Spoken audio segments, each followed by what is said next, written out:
أهلا وسهلا بكم مشاهدينا الكرام في هذا الخبر العاجل الذي وردنا الآن رسميا وأخيرا إعلان موعد شهر رمضان بالمغرب. وفي التفاصيل، أعلنت وزارة الأوقاف والشؤون الإسلامية أن فاتح شهر رمضان المعظم بالمغرب لعام 1445 هجرية سيكون بعد غد الثلاثاء 12 مارس 2024.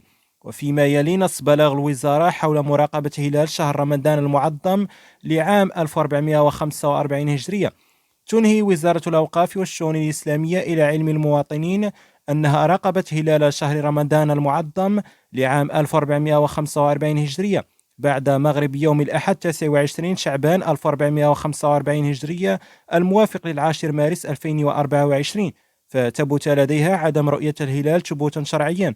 وعليه فإن فاتح شهر رمضان المعظم بعد غد الثلاثاء 12 مارس 2024.